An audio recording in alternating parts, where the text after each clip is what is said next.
sonar quizás raro, ¿no? El tema que voy a tocar hoy. Porque hoy yo quisiera hablarles de la limpieza. Sí, de la limpieza, ¿no?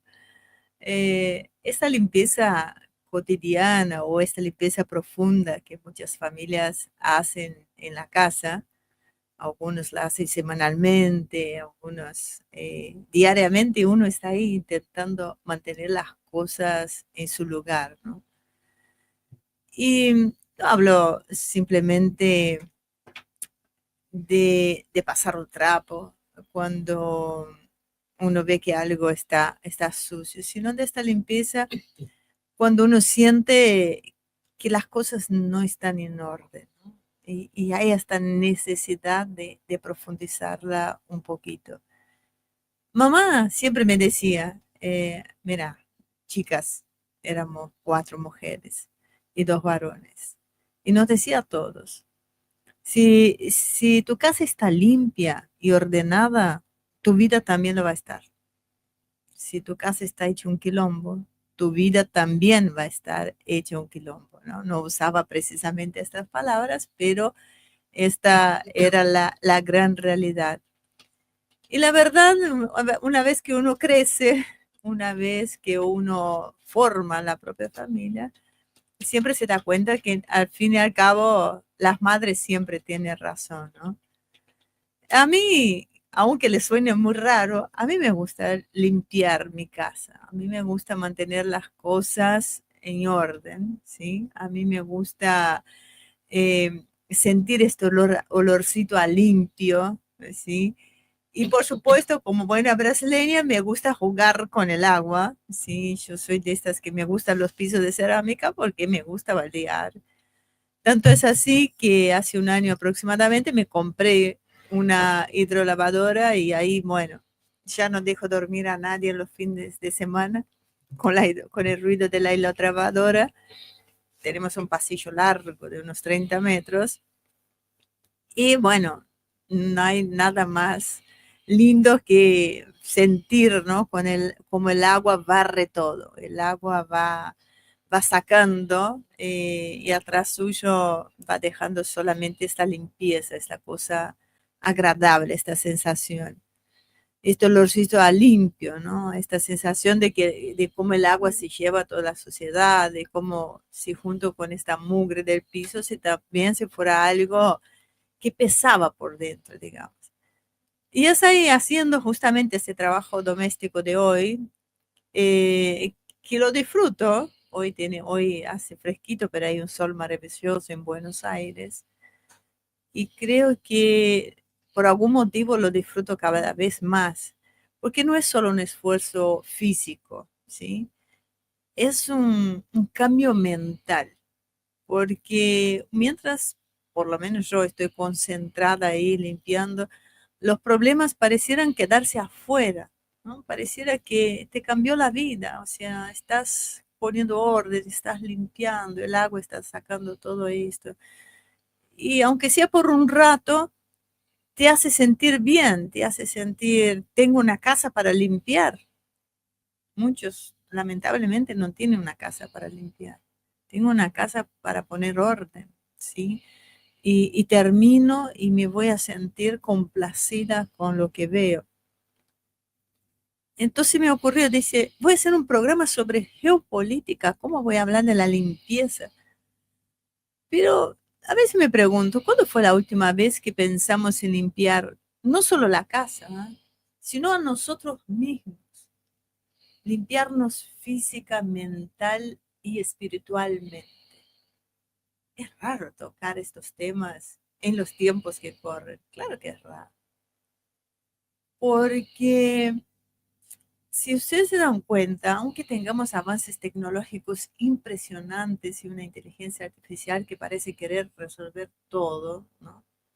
Nosotros estamos rodeados de otra sociedad, de otra mugre, una que no se ve, pero que nos intoxica cada día. Está en lo que nosotros consumimos, en lo que nos inoculan, ¿no?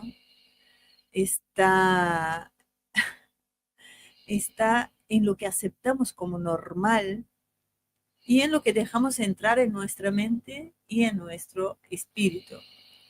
Y esa basura que nos van afectando día a día, que nos va quitando la esencia, que nos rompe por dentro, que no nos deja disfrutar lo simple y maravilloso que es estar vivos, que es estar con la familia, que es tener un techo, que es tener una comida, ¿no?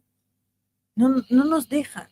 No, cuando uno vive en el campo, antes, mucho antes, o cuando uno ve las películas de vaqueros de otros tiempos, ponían el oído en el piso para sentir si venía un caballo cabalgando a kilómetros.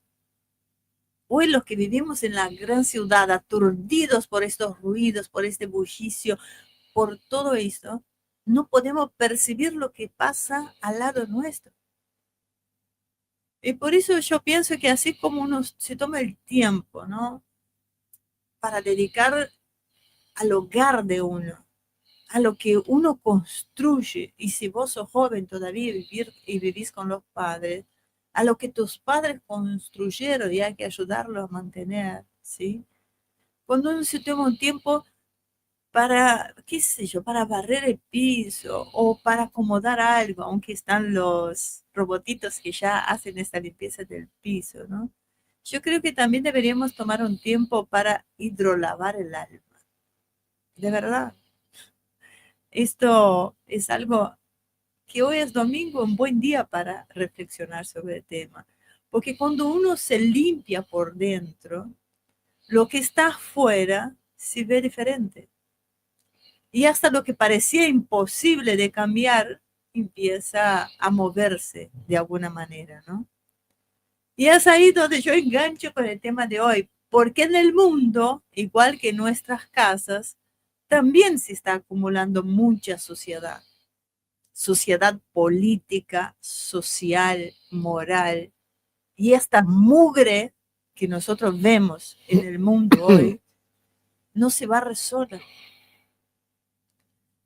Tenemos que usar una electrolavadora, pero muy potente para sacar todo este desastre, para alejarnos de nosotros, para dejar un mundo más limpio, más prolijo.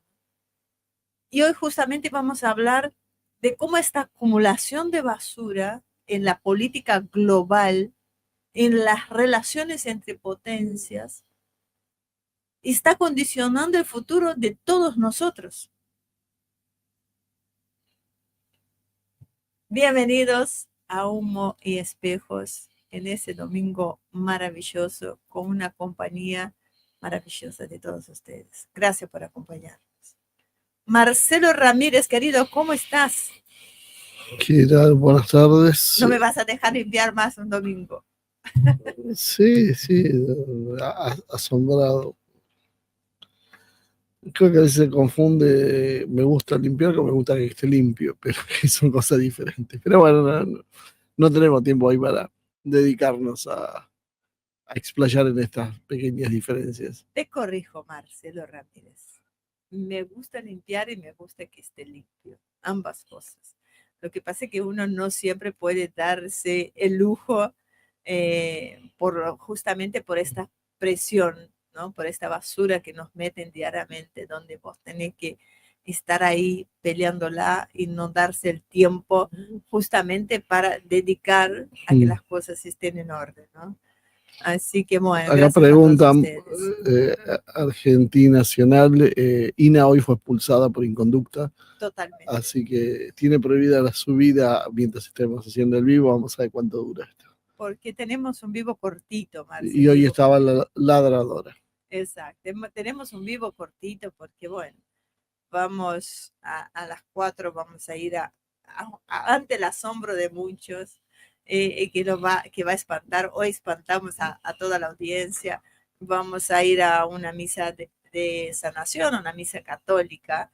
Así que suele pasar en una parroquia de barrio que, bueno, nos han invitado nuestra hija y nos pareció una buena oportunidad. Así que, bueno, chicos, Marce, en Alaska se dibuja el mañana. ¿Qué tema tenemos para hoy? ¿Ah? Así que, ¿qué nos contás?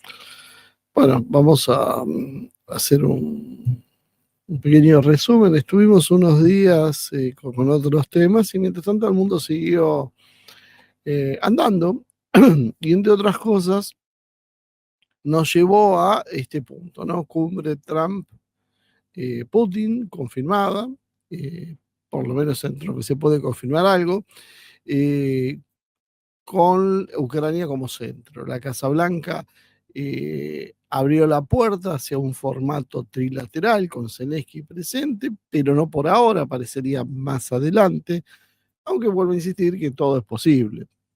La prioridad inmediata para hoy es la reunión bilateral entre Estados Unidos y Rusia, y eso significa no Zelensky, que podría sumarse hipotéticamente, eso es lo que está intentando la Unión Europea, pero bueno, para que eso suceda debería tener una invitación que no tiene, y la propia Unión Europea tampoco es contemplada en esta reunión. Trump adelantó inclusive que habrá un intercambio de territorios sobre la mesa, una postura que obviamente Kiev rechaza, pero bueno, en la realidad, el realismo político indica que Ucrania no está en condiciones de rechazar muchas cosas, ¿no? Eh, Europeos y ucranianos se pusieron de acuerdo a contrarreloj y presentaron una contrapropuesta. ¿De qué se trata? Bueno, es un alto el fuego antes que cualquier otra medida, siguen insistiendo con lo mismo. Claro, en una situación desesperante para el régimen ucraniano, dado que las derrotas militares se suceden una tras otra, y también con intercambios recíprocos y no unilaterales. Y garantía de seguridad duras, incluyendo la adhesión a la OTAN, algo que obviamente Moscú no tolera, no aceptará, eh, y con este marco de dudas tratan de condicionar desde Europa la reunión. Ya no es la primera vez, ya han abortado estos procesos anteriores. Europa, ¿se acuerdan cuando hablamos de Boris Johnson? Fue el primero, pero después siguió. Ha tenido, podríamos decir entre ceja y ceja, la idea de la guerra con Rusia. Las palabras de Borrell tienen que ser recordadas entonces en este momento. Rusia tiene que ser derrotada militarmente, había dicho. Pero bueno, Estados Unidos parece que otra vez vuelve a pegar otro golpe de timón y el barco de Trump va haciendo una especie de slalom, yendo hacia un lado y hacia el otro. Y cuando uno cree que toma una dirección, vuelve a cambiarla. Y nos deja esa duda que hemos planteado en otro momento. ¿Esto es parte de una estrategia finamente calculada o es parte del desconcierto? Ahora el que apareció fue J.D. Vance, el vicepresidente de Trump, al cual cada vez va tomando más cuerpo que se lo considera el próximo presidente de Estados Unidos, por lo menos el próximo sucesor de Donald Trump, con el apoyo del movimiento MAGA, dado que Trump ya no tiene otra reelección. Y Vance dijo que había que ser básicamente realista, hablando sobre la línea de contacto, no la ideal, y que sus propuestas de paz tal vez no iban a hacer feliz a nadie, pero lo que sí dijo y quedó muy en claro es que Estados Unidos ya no tiene intenciones de seguir financiando la guerra directamente y que si Europa básicamente quiere seguir la guerra, si quiere sostenerlo, bueno, allá ellos, Estados Unidos no se va a oponer, va a vender las armas, pero la factura la va a pagar Europa. Y esto es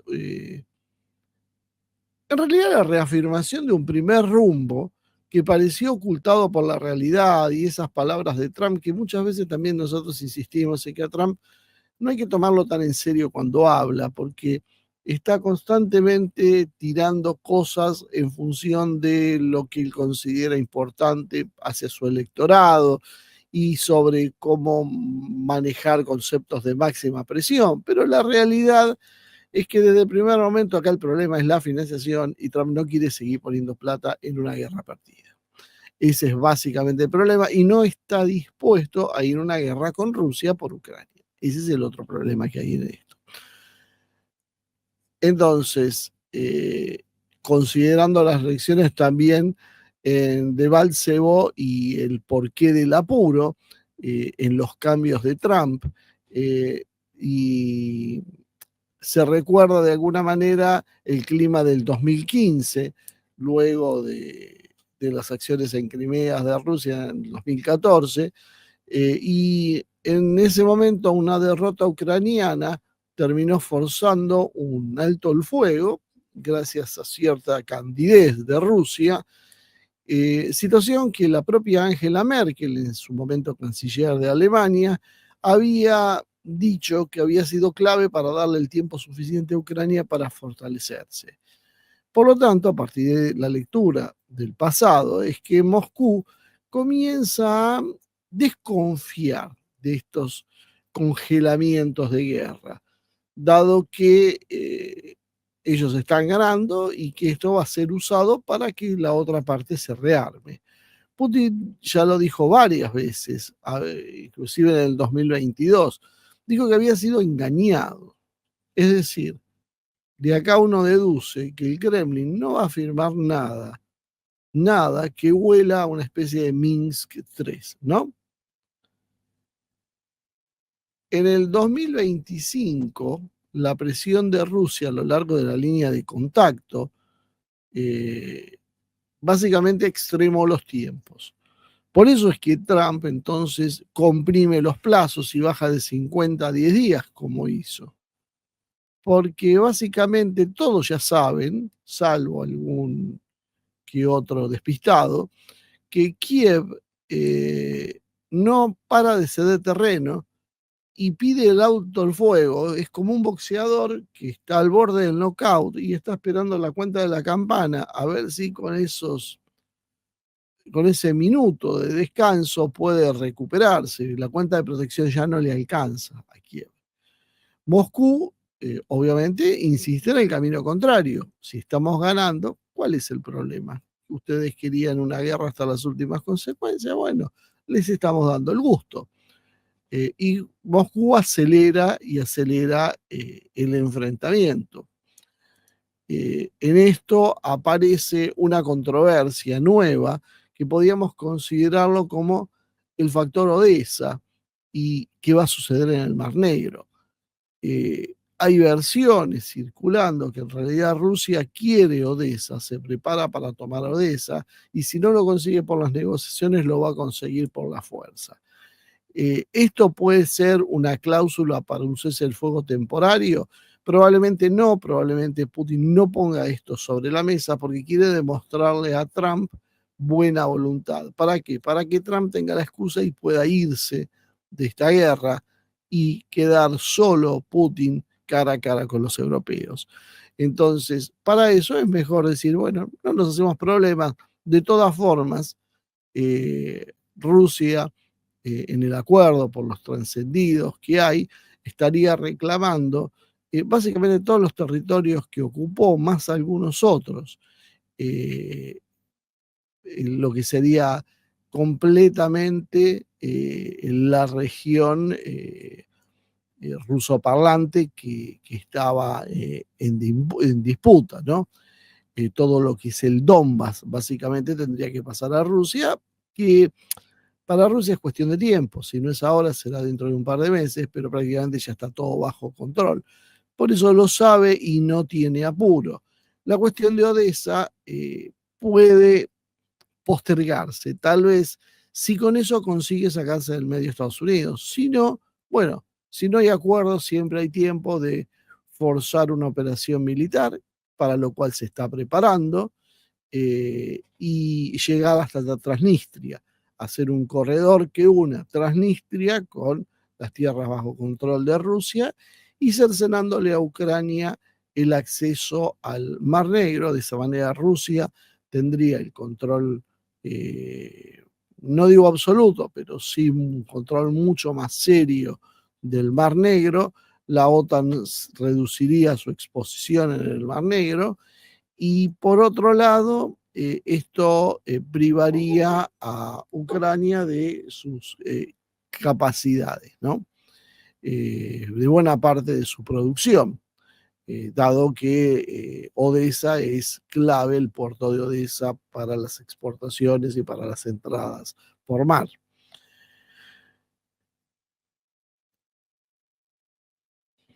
Si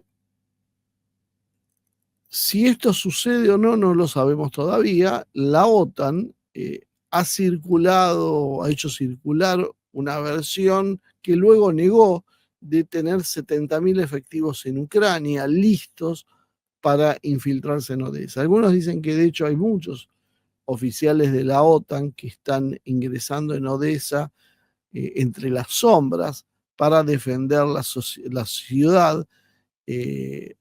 No está verificado, obviamente, las denuncias de Rusia dicen que no, que hay más gente que se están preparando, pero que podemos constatar como real que los ejercicios de la OTAN este año en el flanco sudeste, lo que es Rumania, Bulgaria y Grecia, se llevaron a cabo con 10.000 efectivos en el Steadfast Dart y otras rotaciones que fueron haciendo en la zona, y esto lo utilizan o intentan utilizarlo como una forma de disuasión y de acortar los tiempos de despliegue, pero bueno, esta fuerza sería absolutamente insuficiente para ocupar Odessa si Rusia toma la decisión de tomar la ciudad. La realidad es que Odessa es una de las posiciones que se van a discutir en algún momento. Para Moscú es un objetivo estratégico que no va a dejar pasar por alto, pero para Kiev es, podríamos decir, la última oportunidad para subsistir. Si simplemente pierde Odessa, el régimen de Kiev tendría muy poca vida. De hecho, los rumores cada vez son más fuertes sobre Zaluzhny, embajador hoy en el Reino Unido, sería quien reemplazaría a Zelensky, e inclusive ya han aparecido rumores de un golpe de Estado interno en Ucrania. Curiosamente que los protagonistas serían los restos del batallón de Azov y otras organizaciones neonazis, que son aquellos que tienen, bueno, la posibilidad o que tienen la voluntad de seguir combatiendo y que son los responsables, bueno, de haber llevado a Ucrania hasta este punto. Evidentemente, ellos no tienen ya nada que perder porque van a ser cazados por Rusia y pretenden inmolarse junto con el resto y arrastrando tras de sí a toda Europa. La realidad es que para la OTAN sería un golpe duro la caída de Odessa, dado que va a tener que reconfigurar todas sus rutas, sus sistemas de energía y de seguridad que tienen que ver con el sudeste europeo. Pero bueno, sabemos que la cumbre está en marcha, la cumbre está avanzando y Trump, más allá de, como decíamos, de sus idas y vueltas, parece tener en claro una cosa: no quiere seguir la guerra, no quiere seguir poniendo plata. Y Europa cada día está en menos condiciones de sostener esta guerra por sí misma. El emisario económico de Putin, Kirill Dmitriev, avisó que habrá esfuerzos titánicos de provocación y desinformación para volar con la cumbre, básicamente, para que no se produzca. Y estos esfuerzos vienen de un lado y del otro. Los medios de izquierda, básicamente en Europa, son los que están advirtiendo sobre la imposibilidad de aceptar el plan de Trump, porque eso sería un guiño hacia Putin, al cual comparan con Hitler, y esto con la anexión de los Sudetes por parte de Alemania. Ellos lo ponen esto como si fuera el año 1938, Curiosamente lo hacen mientras los que quieren dar el golpe de Estado y los que quieren apoyar son los seguidores de Joseph Bandera, y Bandera fue simplemente un aliado de Hitler. O sea, los nazis en realidad son los que apoyan a la Unión Europea, pero ellos en su afán de propaganda dicen que el nazi es Putin, es el nuevo Hitler, y que sería un error no detenerlo ahora y ceder. Por eso es que han elaborado esa contrapropuesta, y por eso es que Dmitriev dice, cuidado con lo que está por venir, porque estos 5 días va a haber todo tipo de provocaciones militares, se espera también. De hecho, se hablaba de movimientos de tanques en el norte de Ucrania, con la idea de abordar esto, pero no solo eso, sino también la desinformación, ¿no?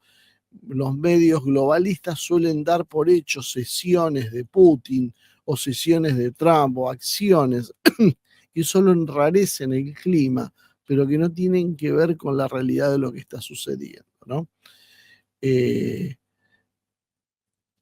Básicamente hay que tener mucho cuidado entonces con todo lo que tiene que ver con filtraciones o globos de ensayo y operaciones psicológicas que se den hasta la reunión. Rusia entonces lo que plantea en concreto es que quiere el reconocimiento oficial de Crimea, el retiro ucraniano de Donetsk, Lugansk, Zaporizhia y Gerson, donde no todo está tomado por Rusia, buena parte sí, pero hay partes que no. Y si hay un trato, congelaría la ofensiva que está preparando en Sumy y en Kharkov, y si no, seguiría su avance probablemente hasta el Dnieper, y a medida que pueda también involucraría la costa ucraniana. Obviamente estos son deducciones y resúmenes de muchas versiones, a veces contradictorias entre sí, pero que uno más o menos puede ir avisorando como lo que puede llegar a estar pasando. Estados Unidos lo que tiene como prioridad es cerrar primero el sangrado financiero que significa seguir sosteniendo esta guerra. La deuda externa, no nos olvidemos de esto, de Estados Unidos está fuera de control, llegó a 37 billones de dólares, y Trump está tratando de conseguir dólares de donde sea para frenar eso. Está tratando de frenar esa debacle, y por eso entonces es que está buscando que Europa pague por su defensa, que la OTAN lleve al 5%, o en todo lo que ya sabemos, y dejar de poner plata propia. O sea, si Europa quiere jugar a darle misiles y bombas y aviones a Zelensky, bueno, que los pague Europa. El acuerdo sobre la línea de contacto y el intercambio territorial para poder hacerlo más digerible para su propio mercado interno, y porque Trump de alguna manera tiene que mostrarse internamente como el que ha logrado algo y no simplemente se rindió. Y aparte, no se olviden que Trump tiene como un objetivo prioritario conseguir el Premio Nobel de la Paz. Y para conseguir el Premio Nobel de la Paz necesita precisamente terminar con esta guerra. Por eso él se viene adjudicando cuánta guerra hay por ahí dando vuelta, y que se llegue a alguna tregua, él dice que fue gracias a las presiones de él, gracias a que lo hizo él, porque está asfaltándose su propio camino hacia el Nobel de la Paz, que ya sabemos que se entrega con cierta facilidad el Nobel de la Paz, si hay algo que lubrique las ideas. Trump también quiere ser el mediador central, casi diría absoluto. Por eso no quiere que Putin y Zelensky se encuentren solos, ni tampoco que esté la Unión Europea, ni que se haga esto en Turquía, donde pueda meter la cuchara Erdogan, o en los Emiratos Árabes. Quiere ser él el arquitecto de esto para poder presentarlo así en el mundo. Ucrania, por su lado, no acepta concesiones, sigue insistiendo con lo mismo, y ahora han argumentado Yermak, el asesor de Zelensky, que en realidad no pueden ceder porque constitucionalmente no lo pueden hacer. Bueno, es verdad, no lo pueden hacer. Tampoco constitucionalmente podía seguir gobernando Zelensky y ahí lo tienen. O sea, todos sabemos que los papeles se acomodan de acuerdo a la voluntad. Eso no sería el problema, pero ese es el nuevo argumento que están utilizando. Quieren primero el alto el fuego y reconocer que la línea de frente en realidad no es la frontera, sino esos territorios después reclamarlos, y quieren estar en la mesa y no ser notificados después de los acuerdos conseguidos. Bueno, Europa, por su lado, quiere el cese del fuego antes de todo, porque quiere el respiro, quiere reciprocidad territorial y garantías incluidas, incluyendo precisamente la cuestión de que Ucrania integre la OTAN, el rechazo a lo que ellos consideran que sería premiar la invasión y involucrar a Kiev en el mismo proceso. Entonces ya se ven claros los dos bandos, cómo están y qué es lo que cada uno quiere. Hay un obstáculo que no se está hablando, pero que Rusia lo va a poner arriba de la mesa en algún momento, que son los 300.000 millones de dólares congelados. Sobre todo, más de 2/3 de eso están en la zona europea, congelados en el Euroclear, lo cual hace que los europeos tengan que rendir cuentas. El G7, por ejemplo, ya utilizó un crédito de 50.000 millones de dólares para 50.000 millones de dólares tomados de la ganancia de ese dinero para poder sostener a Ucrania, lo cual obviamente ha sido rechazado por Rusia.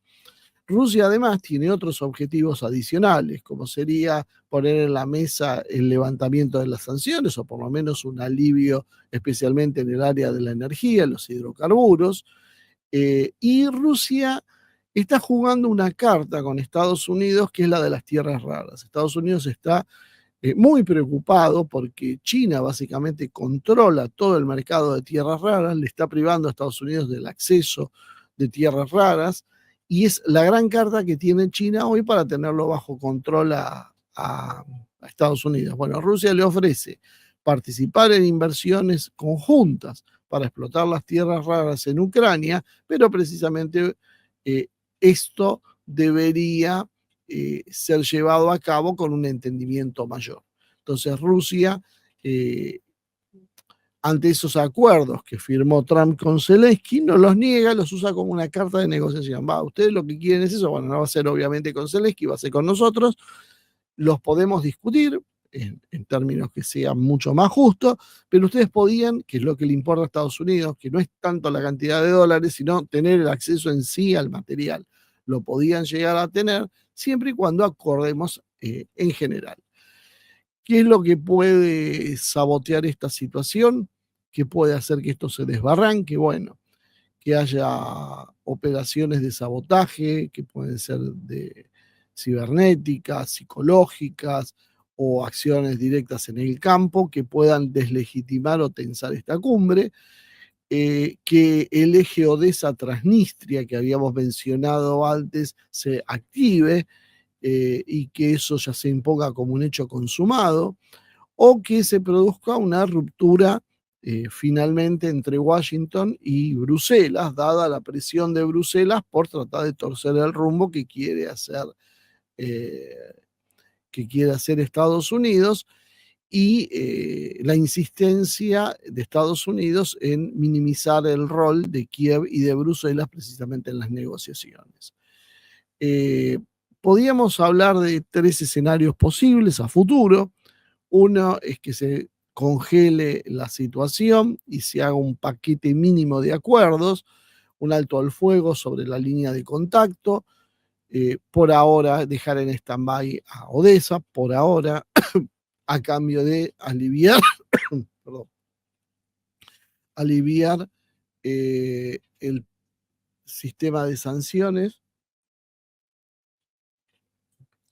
que se hagan compromisos de no agresión y mecanismos para discutir estatutos y seguridad más adelante. Otra posibilidad es un acuerdo amplio, es decir, un intercambio ya territorial más estructurado, con garantías de que no ingrese Ucrania en la OTAN, que haya una desescalada militar y componentes económicos, como era lo que mencionábamos de la energía, las tierras raras, el acceso de Estados Unidos a la explotación junto con Rusia de recursos críticos. Es algo que es más ambicioso políticamente, pero se lo ve bastante frágil. Y una tercera opción, que es un fracaso con escalada, podríamos decir, es decir, que no haya acuerdo, que Rusia termine por acelerar, para lo cual se está preparando, hasta el río, mínimamente hasta el río Dnieper, y que active la opción de ir por Odessa, que Europa redoble presión en ejercicios y que Estados Unidos de alguna manera baje el perfil. Esto sería casi imposible de evitar, pero que siga vendiendo capacidades militares a sus socios que no sean del agrado de Rusia. Ese sería el peor de los escenarios.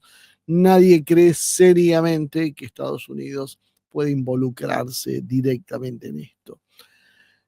Por eso hay que observar con cuidado en los próximos días los mensajes que sigan apareciendo por parte de Vance, de Rubio, los movimientos en el Mar Negro, en Mykolaiv, ¿no? Y en Odessa, y finalmente si la cumbre se termina consolidando como bilateral o trilateral. Lo mismo con el ruido informativo, o sea, las filtraciones cruzadas, etcétera, ¿no? Y qué es lo que pasa con estos activos que tiene confiscado la Unión Europea. Es decir, existe una ventana posible para un acuerdo, pero es frágil, es estrecha y es más que nada táctica. O sea, un acuerdo circunstancial, pero no de fondo. La clave está básicamente en si Washington y Moscú consiguen congelar la actual línea de frente con compensaciones económicas mutuas que a ambos les sirvan y que haya algún tipo de garantía que Kiev y Europa puedan aceptar. Si esa combinación no se encuentra rápido de factores, básicamente Odessa va a empezar a gravitar como una palanca militar y el costo de ceder va a ser cada vez mayor para todos. La línea oficial entonces de Estados Unidos sería que se está terminando la financiación para Ucrania, lo acaba de decir Vance, que si quiere Europa seguir la guerra la va a tener que pagar, cosa que viene insistiendo Vance desde hace rato y ahora lo acaba de volver a reiterar. Y esto fuerza que Europa reclame un alto al fuego previo, reciprocidad territorial y garantías duras, que son las que exigen Ucrania sobre la mesa, pero que es difícil que esto prospere. Ahora, uno podía pensar a futuro, y si no hay acuerdo, ¿qué pasa? ¿Estados Unidos corta realmente el flujo de dinero? Es muy probable, por lo menos en el grueso, en lo que tiene que ver con subsidios, tal vez no del todo, tal vez se deje de financiar la guerra, pero en lo que tiene que ver con la venta de armas, mientras que lo que es entrenamiento, inteligencia y coordinación, si Europa paga la cuenta, Estados Unidos lo siga proveyendo. Eso es lo que de alguna manera planteaba Vance cuando hablaba de un acuerdo realista. En la política interna de Estados Unidos, la carga fiscal, que significa seguir sosteniendo esta guerra, está produciendo cada vez más malestar. También, bueno, hay que ver básicamente qué va a suceder con ese dinero que los europeos se han aprovechado, sobre todo de Rusia, se han apropiado y que no están intentando sostener. Lo que hace claramente también se ve como Estados Unidos trata de conseguir dólares de donde sea y entre otras cosas sigue empujando para que la OTAN eleve al 5% para el 2035 el nuevo estándar de la OTAN. Simplemente ¿por qué? Porque quiere Estados Unidos los mismos flujos de dinero, lo que no quiere financiarlo, quiere que lo financien los europeos, entonces le dicen ustedes tienen que aumentar el presupuesto. La Unión Europea podría sostener la guerra sin Rusia, financieramente apenas un tiempo, algunos meses. Militarmente, en realidad, muy a corto plazo. El esquema que tiene montado Bruselas parece insuficiente. Están prometiendo para este año 2 millones de ojivas, de proyectiles, lo cual es absolutamente insuficiente de movida, pero se cree además que su capacidad real es bastante menor que esto. Según las fuentes de Estonia, de inteligencia Estonia, que obviamente son de la OTAN, Rusia tenía en el 2024 la capacidad de producir 4 millones y medio, o sea, un 150% más que toda la Unión Europea junta. Y Rusia aumentó esa capacidad, mientras Europa casi no lo hizo. Por lo tanto, la paridad de fuegos se está rompiendo cada vez más y cada vez más se vuelca a favor de Rusia, ¿no? Y además hay un segundo problema que es el cuello de botella humano, dado que Ucrania se está quedando sin tropas, cada vez hay más rechazo al reclutamiento, las brigadas en general operan con rotaciones de entre el 30 y el 50%, es decir, Estados Unidos es el verdadero soporte de toda esta historia. Si Estados Unidos deja de financiar, Europa se vería muy, muy complicada. Esto no sería un colapso inmediato de Ucrania, pero sí sería eliminar cualquier capacidad ofensiva y cada vez más dificultades para enfrentar a Rusia. Europa podría sostener esto algunos meses, no años. Luego, bueno, esto colapsaría. Además, la Unión Europea tendría dificultades internas para enfrentar a Rusia, dado que es una organización que no es una alianza militar. La alianza militar es la OTAN y la OTAN implica una serie de consideraciones que no están claras. Primero, esto Estados Unidos iba a primar su voluntad. En segundo lugar, el artículo 5 no especifica cómo van a ser las medidas.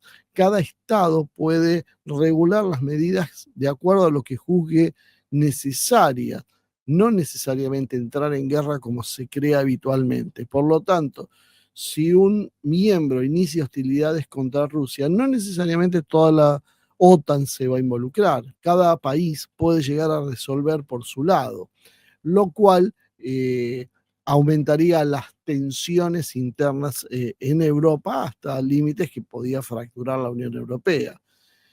Y además, si Europa desobedece y sigue sola la guerra, uno se llega a una pregunta que creo que es la clave de esta historia. ¿La va a acompañar Estados Unidos o no? Ese es el gran tema. Estados Unidos la puede acompañar con ventas y con cierto soporte limitado, pero cada vez menos. Si Europa cree que Estados Unidos va a entrar militarmente a apoyar a Europa, atacando, por ejemplo, a Rusia, bueno, probablemente no lo va a hacer. No hay forma de que esto pueda obligarle al artículo 5 y que Estados Unidos obedezca esa obligación, salvo que Rusia decida atacar primero parte del territorio de la OTAN, donde ahí se vería un poco más apretado Washington. Por eso Rusia está teniendo grandes, grandes problemas y no decide no atacar frontalmente, y uno ve como acciones de Polonia o de Alemania o de Francia son extremadamente provocadoras, o del Reino Unido, y Rusia trata de no hacerlo, porque está precisamente esperando esto. Está esperando que Estados Unidos no intervenga. En definitiva, yo creo que podemos concluir: si Estados Unidos corta subsidios, Europa va a tener que pagar más. Su industria y factor humano son los que van a reclamar los límites. No se olviden que Europa está teniendo muchos problemas con el abastecimiento energético, cada vez se van agrandando más, la industria europea está flaqueando porque no recibe gas ruso, tienen problemas con el petróleo de Azerbaiyán que no es de buena calidad, y el gas estadounidense es espantosamente caro e insuficiente, por lo tanto todo el conjunto está minando la economía de una Europa que además debería ahora cargar con el componente de una guerra con Rusia, siempre y cuando esta guerra no escale hasta una guerra nuclear.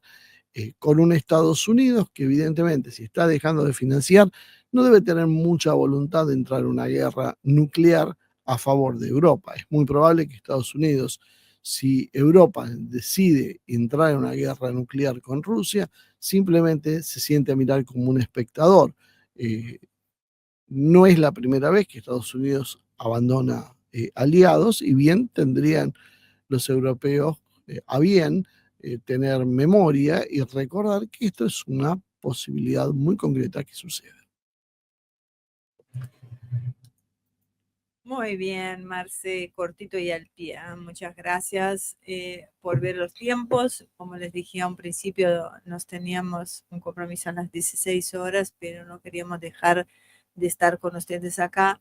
Recordar que no sé qué va a suceder con la reunión entre Trump y Putin, pero remarcarles que esto es algo que Marcelo viene diciendo que se va a dar, que el tipo es como el tiro, sale, grita y todo, pero los huevos lo ponen en otro lado. ¿No? Y una cosita más te diría que creo que es clave para entender en esto. Hay una reconfiguración del orden mundial. Exacto. Esto es lo que se está produciendo. Y lo que se está discutiendo es eso. Y a veces se va a hacer por términos económicos, otros diplomáticos y otros militar. El límite debería ser la guerra nuclear. Mañana tengo la intención de hablar de un tema más, ¿cómo podemos decir?, metafísico, sobre un artículo de Alexander Dugin y los demonios que poseen a las élites occidentales. Si Dios quiere, mañana podremos hablar de ese tema que me parece que es interesante para poder complementar el grado de locura, porque acá es muy claro, esto si vendría un extraterrestre y mira el cuadro, vería claramente una potencia que cae, otra que asciende, la posibilidad es o acepta compartir el poder o simplemente van a una guerra donde se exterminan todos. Bueno, no es lógico pensar que se pueda ir a esa guerra, pero sin embargo se puede ir a esa guerra. ¿Por qué? Por ahí la explicación excede a la lógica humana. Qué temazo para mañana, qué temazo. Después él se me queja de mi simple editorial sobre la limpieza. Así que, pero ese es el tema. Así que mañana a las 14:30 horas, estaremos con ustedes hablando sobre este y otros temas. Así que muchísimas gracias. De verdad, muchísimas gracias a Andrés por arrengar a la tropa. Dice que active las suscripciones y las membresías. La verdad que sí, que es muy necesario para que nosotros sigamos acá sobreviviendo, ¿no? Y pudiendo mantener así, independientes 100%. Muchísimas gracias, será hasta mañana. Entonces, mañana va a hablar sobre lo que escribió Alexander Dugin y los demonios. Ya te hicieron el título y todo. Y los demonios occidentales. Muchas gracias. Hay que tener gente que trabaje también en la producción, no tiene precio. Así que, chicos, cuídense mucho porque se los quiere por acá.